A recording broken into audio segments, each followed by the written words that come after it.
नमस्कार दोस्तों, एक बार फिर से आपके सामने हाजिर है टारगेट एट जीओवी जॉब्स हमारे चैनल का नाम है। हम यहाँ पे डेली बेसिस पे करंट अफेयर्स डालते हैं। आज हम करंट अफेयर्स लेके आए 27 अप्रैल 2020 के लिए। ये हमने करंट अफेयर्स काफ़ी सारी वेबसाइट्स और टाइम्स ऑफ इंडिया और द हिंदू से हमने तैयार किए हैं। आइए शुरू करते हैं आज का करंट अफेयर। तो सबसे पहले, when the world intellectual property day observed, विश्व बौद्धिक संपदा दिवस कब मनाया जाता है? ऑप्शन है 26 अप्रैल, 24 अप्रैल, 22 अप्रैल, 20 अप्रैल। तो दोस्तों इसका सही उत्तर है ये दिवस है वो 26 अप्रैल को मनाया जाता है। 26 अप्रैल को ये मनाया जाता है। दोस्तों दुनिया में जो इनोवेशंस हो रहे हैं और जो क्रिएटिविटी है उनको बढ़ावा देने में जो ये इंटेलेक्चुअल प्रॉपर्टी होती है, कौन कौन सी, जैसे हमारे अधिकार है पेटेंट, ट्रेडमार्क, औद्योगिक डिजाइन, कॉपीराइट। कोई भी नई चीज बनाते हैं तो उसका पेटेंट लेने के लिए ट्रेडमार्क या औद्योगिक डिजाइन, कॉपीराइट की भूमिकाओं के बारे में जागरूकता फैलाने के लिए ये दिवस जो है वो मनाया जाता है।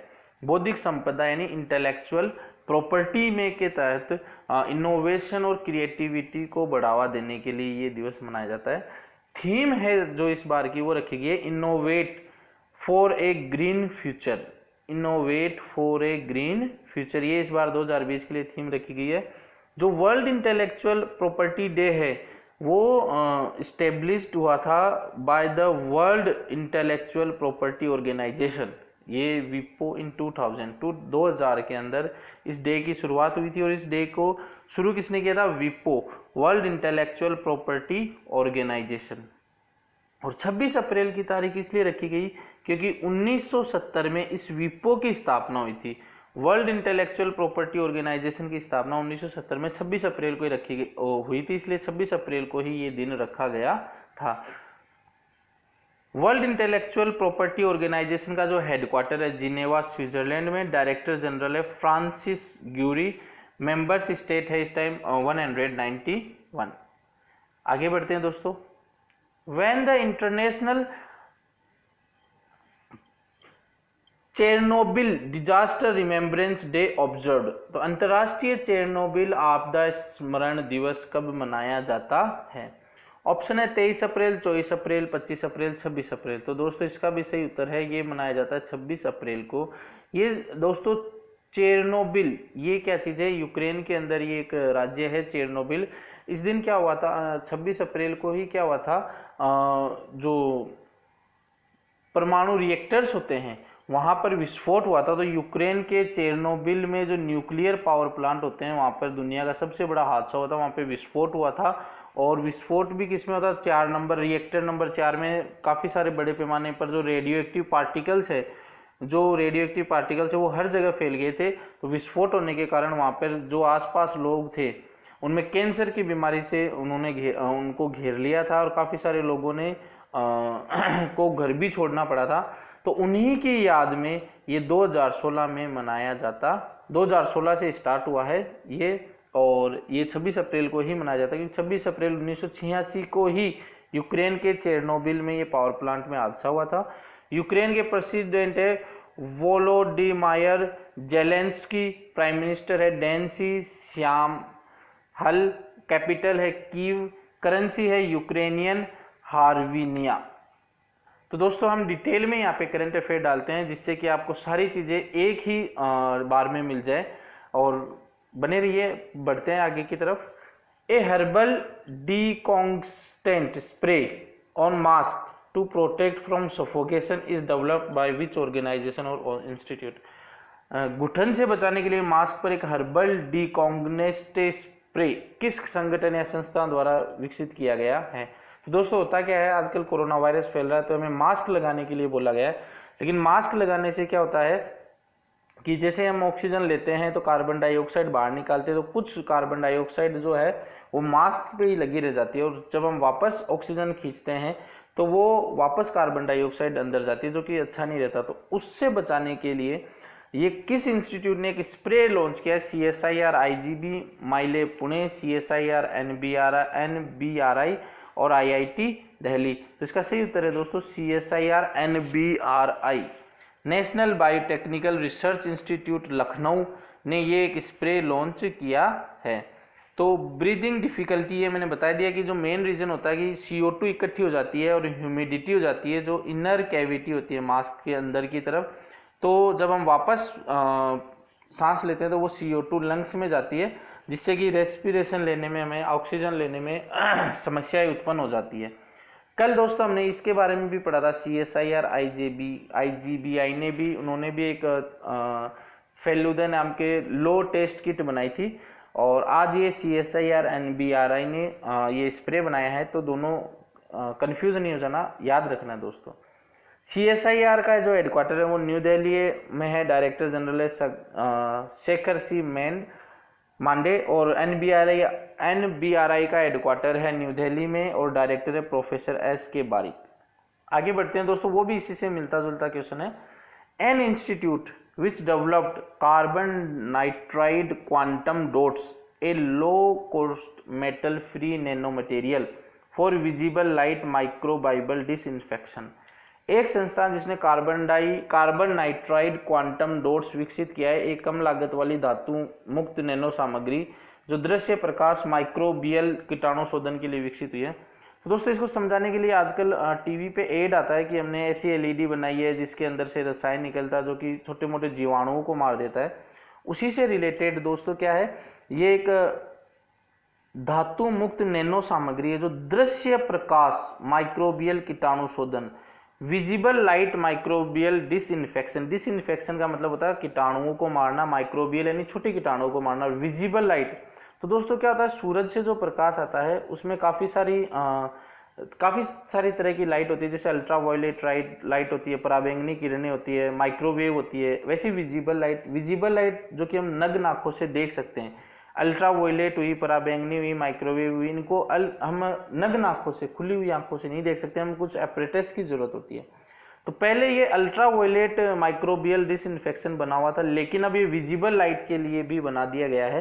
तो किस इंस्टीट्यूट ने बनाया है?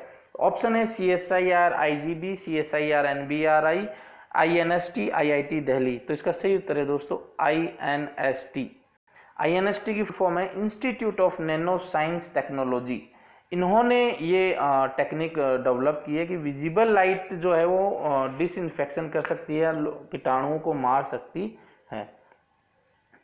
INST का हेडक्वार्टर है मोहाली पंजाब में, और जो ये है इंस्टीट्यूट एक तरीके से DST department of science and technology का ही पार्ट है, और डायरेक्टर इसके अमितावा पात्रा। तो दोस्तों यहाँ पे डिटेल में आपको करंट अफेयर समझाया जाता है, तो बने रहिए हमारे चैनल पे। बढ़ते हैं आगे की ओर। नेक्स्ट क्वेश्चन है, ई Karyalaya app is launched by. E Karyalaya app किसके द्वारा लॉन्च की गई है? CRPF, CISF, air force, Indian navy.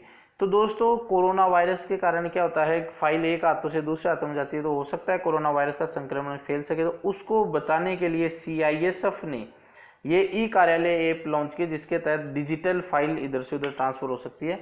तो central industrial security force has launched e Karyalaya app. The application help to enable movement of files and documents of CISF without any physical touch। कोई भी physical touch नहीं है, digitally रूप से ये हो जाएगी फाइल ट्रांसफर। तो CISF के बारे में अगर बात करें तो मुख्यालय है नई दिल्ली में, मंत्री है अमित शाह, आदर्श वाक्य संरक्षण एवं सुरक्षा, महानिदेशक है राजेश रंजन। स्थापित हुआ है 1969 में। ये CISF का लोगो है, और इस लोगो में आप यहाँ पे देख सकते हैं संरक्षण एवं सुरक्षा। बढ़ते हैं दोस्तों आगे की ओर। Vodafone Idea ties up with which company to launch recharge Saathi. तो वोडाफोन आइडिया ने किस कंपनी के साथ रिचार्ज साथी लॉन्च किया है? तो ऑप्शन है फोन पे, भीम पे, पेटीएम, गूगल पे। तो दोस्तों इसका सही ऑप्शन है पेटीएम। पेटीएम के साथ वोडाफोन और आइडिया ने टाई अप किया है रिचार्ज साथी के लिए, जिसके अंदर छोटे मर्चेंट हुए या इंडिविजुअल्स और स्मॉल बिजनेसमैन से उनको एडिशनल इनकम प्रोवाइड कराने के लिए ये रिचार्ज साथी ऑप्शन लाया गया है। MD CEO of Paytm payment bank हैं वो है सतीश कुमार गुप्ता। पेटीएम के फाउंडर है विजय शेखर शर्मा। पेटीएम हेडक्वार्टर है नोएडा उत्तर प्रदेश। वोडाफोन है CEO है निक रीड। मुख्यालय है बर्कशायर यूनाइटेड किंगडम के अंदर। संस्थापक है गैरी वेंट। Ernest Harrison. और आइडिया की सीईओ है रविंद्र टक्कर, मुख्यालय है गांधी नगर। आगे बढ़ते हैं दोस्तों। The person who has recently take oath as central vigilance commissioner of India, व्यक्ति जिसने हाल ही में भारत में केंद्रीय सतर्कता आयुक्त के रूप में शपथ लिए, तो वो है आपके ऑप्शन से राजेश रंजन, के नटराजन, संजय कोठारी और सुरजीत सिंह देसवाल। तो इसका दोस्तों सही उत्तर है संजय कोठारी जी ने अभी हाल ही में शपथ ली है। तो हरियाणा के कैडर आईएएस अधिकारी रहे संजय कोठारी को केंद्रीय सतर्कता आयोग पद के रूप में शपथ दिलाई गई है, सीवीसी सेंट्रल विजिलेंस कमिश्नर के रूप में। और ये जो दोस्तों संजय कोठारी है, ये राष्ट्रपति कोविंद के जो हैं वो सचिव के रूप में भी काम कर रह चुके हैं या काम कर रहे थे। ये फोटो है संजय कोठारी जी की। आगे बढ़ते हैं। Name the bank in which Singapore Caladium investment has raised its stake by 1.1% from 3.39% to 4.49%। मतलब ये जो क्वेश्चन है वो ये पूछ रहा है कि जो बैंक का नाम बताना जिसमें सिंगापुर कैलेडियम ने इन्वेस्ट किए हैं। पहले 3.39% के स्टेक थे, अब 1.1% और खरीद लिए, तो टोटल हो गए 4.49%। तो उस बैंक का नाम ऑप्शन है ओबीसी बैंक, यूनियन बैंक, बंधन बैंक, एक्सिस बैंक। तो दोस्तों इसका सही उत्तर है बंधन बैंक के इन्होंने 1.1% स्टेक खरीदे हैं। पहले 3.39 थे, अब बढ़कर 4.49% हो चुके हैं। सिंगापुर की मुद्रा होती है सिंगापुर डॉलर। राष्ट्रपति है हली माह याकूब, प्रधानमंत्री ली हिशन लुंग। बंधन बैंक का मुख्यालय कोलकाता, पश्चिम बंगाल। एमडी सीईओ है चंद्रशेखर घोष। टैगलाइन है आपा भला सबकी भलाई। संस्थापक है Chandrashekhar Ghosh. Which organisation has developed a high pressure ventilator called vital to treat कोविड-19 पेशेंट? किस संस्था ने कोविड-19 रोगियों के इलाज के लिए विटल नाम का एक उच्च दाब वेंटिलेटर विकसित किया है? तो ये Roscosmos, NASA, ISRO, Chinese national space administration. तो दोस्तों इसका सही उत्तर है नासा ने ये लॉन्च किया है हाई प्रेशर वेंटिलेटर। तो NASA, national aeronautics and space administration, इन्होंने डेवलप किया है। विटल की जो फुल फॉर्म है दोस्तों वो है ventilator, V for ventilator, I for intervention, T for technology, A for accessible, L for locally. तो ये विटल की फुल फॉर्म है। आगे बढ़ते हैं। Dhanvantari scheme for home delivery of medicine is launched by Assam, Rajasthan, Delhi, Goa. तो इसका सही आंसर है दोस्तों असम ने धन्वंतरी ऐप लॉन्च की है, जिसके तहत medicine below 200 rupees will be provided free of cost. और जो भी 10 किलोमीटर के एरिया के अंदर हेल्थ वर्कर्स जो है वो मेडिसिन प्रोवाइड कराएंगे। तो दोस्तों इस तरीके से हम डिटेल करंट अफेयर बताते हैं आपको, बिल्कुल एक से जुड़ी हुई बातें बताते हैं ताकि याद रहें चीज़ें आपको। एक बार अगर आप वीडियो देख लोगे तो ये चीज़ें काफ़ी हद तक आपको याद हो जाएगी। साथ में राइट लिखते भी चलें ताकि फ्यूचर रेफरेंस के लिए आपकी चीज़ें ये एक तरीके से नोट्स बन जाएं दोस्तों। और हम जो है टेलीग्राम के ऊपर भी हम हमारे नोट्स डालते हैं, हम उसका लिंक आपको यहाँ पे डिस्क्रिप्शन में डाल देंगे, तो आप वो टेलीग्राम वाला ग्रुप हमारा ज्वाइन कर सकते हैं। साथ में दोस्तों हमारे चैनल पे हिंदी के और रीजनिंग के और राजस्थान जीके के भी क्वेश्चंस डाले जाते हैं। बढ़ते हैं दोस्तों नेक्स्ट क्वेश्चन की ओर। Which organization launched its first Mars exploration mission as Tianwen first? तो किस संगठन ने तियानवेन फर्स्ट के रूप में अपना पहला मंगल अन्वेषण मिशन शुरू किया है? Roscosmos, NASA, ISRO, China national space administration. तो जो रोस्कोमोस है ये तो रशिया की स्पेस एजेंसी है, नासा जो है वो अमेरिका की स्पेस एजेंसी है, इसरो है वो इंडिया की स्पेस एजेंसी तो चाइना नेशनल स्पेस एडमिनिस्ट्रेशन ने चाइना ने अपना पहला जो मार्स मिशन है वो लॉन्च किया है। तो China national space administration has named is first Mars exploration Tianwen. ये स्पेलिंग थोड़ी गलत है, ये स्पेलिंग सही है TIA। तानियानवेन मिशन की फर्स्ट मार्स मिशन की इन्होंने घोषणा कर दी है और इन्होंने अपना लोगो भी लॉन्च किया है। लोगो का जो नाम है दोस्तों वो है लैंगजिंग्यूटियन, तो ये नाम है। और अब इस दिन उन्होंने क्यों चूज किया? तो दोस्तों इस दिन बनाया जाता है चाइना में 24 अप्रैल को। 24 अप्रैल को दोस्तों चाइना में स्पेस डे मनाया जाता है। और इसी के साथ ही इनकी जो countries first satellite Dong Feng Huang first 1970 में छोड़ी गई थी, तो उसको 50वीं सालगिरह थी। स्पेस डे जो कि 24 अप्रैल को मनाया जाता है, उसकी 50वीं उन्होंने जो चाइना वालों ने है वो कंट्री की पहली satellite Dong Feng Hong first 1970 में छोड़ी थी, उसकी 50वीं सालगिरह के ऊपर इन्होंने अपना ये चाइना मंगल मिशन लॉन्च किया है।